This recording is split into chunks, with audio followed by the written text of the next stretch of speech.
Hi. Morning எந்திரிச்சு இந்த கோட்டை தள்ளாவுறதே எனக்கு ஒரு பெரிய வேலையாக இருக்குது.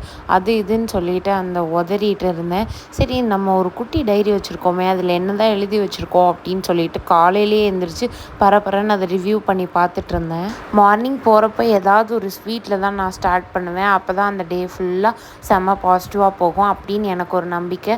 அன்றைக்கி நான் ஆஃபீஸ்க்கு வந்து ரொம்ப லேட்டாக போனேன். பஸ்ஸையும் மிஸ் பண்ணிட்டேன்னு சொல்கிறத விட வேணுக்குமே தூங்கிட்டேன். அதுக்கப்புறம் லேட்டாக எழுந்திரிச்சு ரேப்பிடோ புக் பண்ணால் அதுகளும் நம்மளை கைவிட்டுருச்சு. அவுட் ஆஃப் சர்வீஸு புக் பண்ணிவிட்டு திரும்பி கேன்சல் பண்ணிவிட்டு அந்த அண்ணா கொண்டு போய் விட்டுருங்க அப்படின்னு சொன்னேன். அந்த அண்ணா மூஞ்சி சுளிக்காமல் கொண்டு போய் விட்டுட்டாங்க. எப்போவுமே நம்மளால் மற்றவங்க நல்லா இருக்கணும் அப்படின்னு நம்ம நினைப்போம். ஆனால் மற்றவங்க எப்படின்னா, நான் தான் நல்லா இருக்கணும் ஆனால் மற்றவங்க நல்லா இருக்கக்கூடாது, அந்த மாதிரி ஒரு ஆட்டிடியூட் இருந்தாங்கன்னா ரொம்ப நாள் வாழ முடியாது.